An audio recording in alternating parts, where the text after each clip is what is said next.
Hello दोस्तों, नमस्ते, नमस्कार, गुड मॉर्निंग, राधे श्याम प्रधान यूट्यूब चैनल में आपका स्वागत है। दोस्तों, और बताइए आप सब कैसे हैं। आशा करते हैं आप सब स्वस्थ होंगे, मस्त होंगे और अपने अपने कामों में व्यस्त होंगे। सबसे पहले इतने हमारे चैनल पे हमारे भाई जुड़े हुए हैं, सबसे पहले मैं नमस्ते प्रणाम करता हूँ, आशीर्वाद की कामना करता हूँ साथियों। साथ ही साथ दोस्तों, जो कि हमारा प्रोग्राम कल प्रतापगढ़ सिटी के पास में था, जो कि आप सबके आशीर्वाद से, माता रानी के आशीर्वाद से ठीक ठाक प्रोग्राम संपन्न हुआ।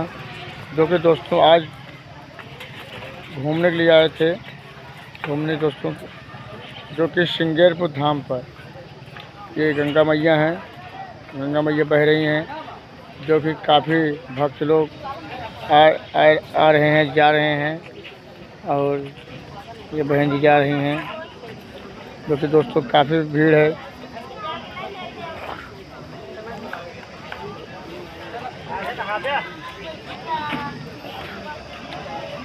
इस तरफ लोग पानी पी रहे हैं, नाश्ता की व्यवस्था है, और क्योंकि इसी के बगल में शमशान घाट है, जो कि जहाँ पर लाश को जलाया जाता है। जो कि दोस्तों ये पानी दिख रहा है ना, पानी के बगल में यहाँ पर लाश जली हुई है, यहाँ पे लोग लाश जलाते हैं। इस तरफ लाश जलाते हैं और इस तरफ लोग गंगा नहाते हैं, माता रानी का पूजा करते हैं, आराधना करते हैं, अर्चना करते हैं। माता रानी सबकी मनोकामना पूरी करे। दोस्तों, आज विचार बन गया कि घूमने के लिए तो श्रृंगारपुर धाम पे आए हुए हैं। आइए मैं आप लोगों से और ऊंची मंदिर दिखाते हैं। दोस्तों, बड़ी ऊंची मंदिर है, ये है जो कि काफ़ी तादाद में भीड़ भी है। पूजा अर्चना हो रही है, गंगा मैया की पूजा कर रहे हैं लोग, मना रहे हैं माता रानी सबकी मनोकामना पूरी करे। साथ ही साथ धर्मशाला है, तो लोग आएँ, बैठें, पानी पिएं, आराम करें।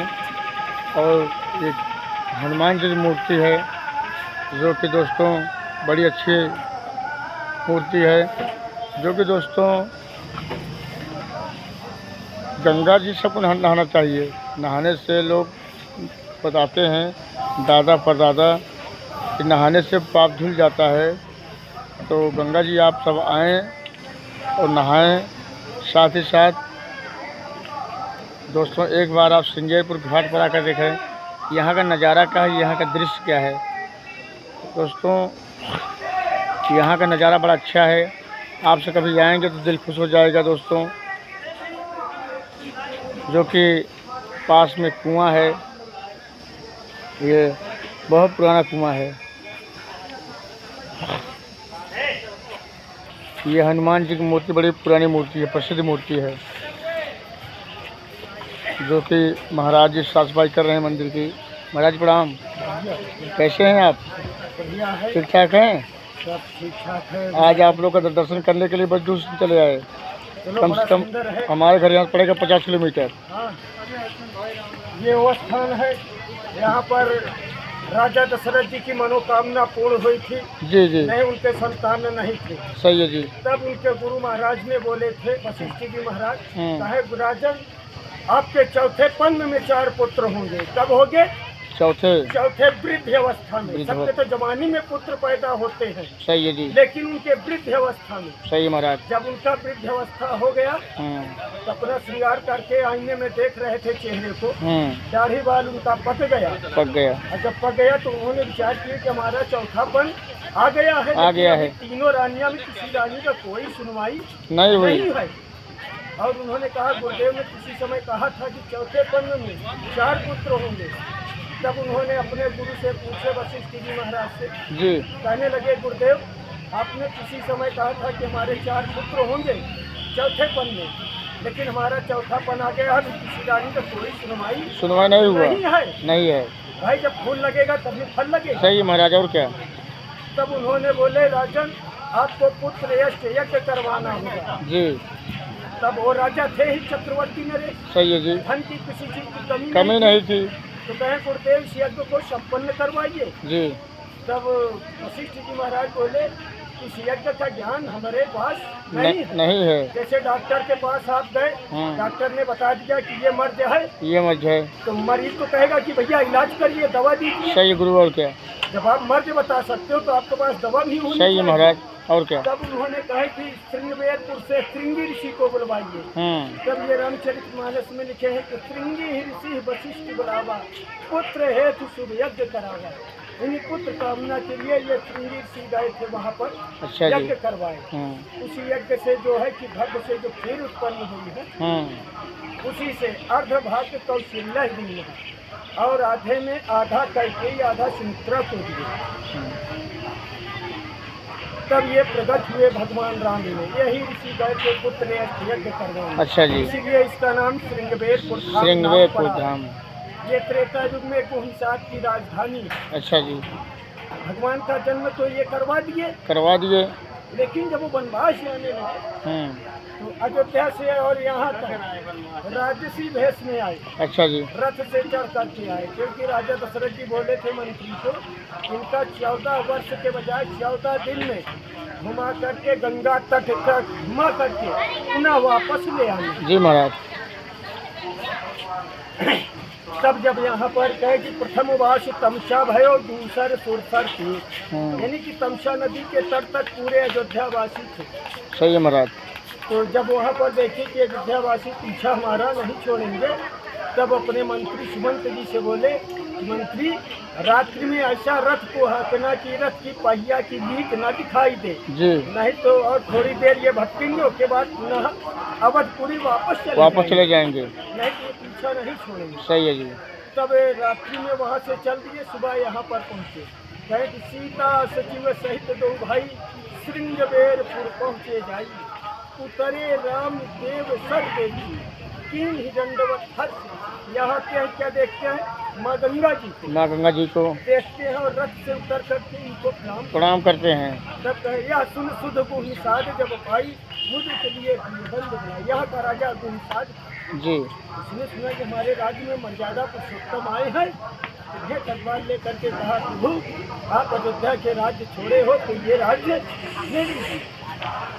तब भगवान ने बोले, हंस करके बोले कि हे महाराज राम उबास नहीं उचित है दुहे भयो दुखिहार।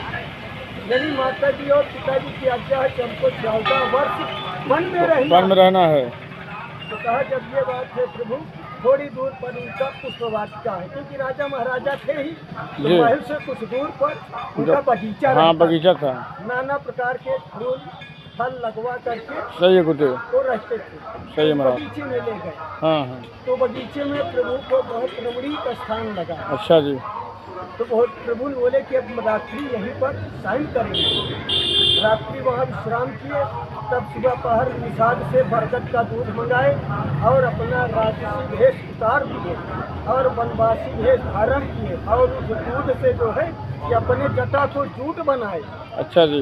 जटे में बरगद का दूध लगा करके जूट बना ली। तो ऐसा था। हाँ। और जूटो है कि जो बल उठता है, बल सारा बाल एक में एक इकट्ठा ऐड लिए, जूट हो गया। हाँ, हाँ, यहाँ पर अपना जटा जूट बनवाए लगाए।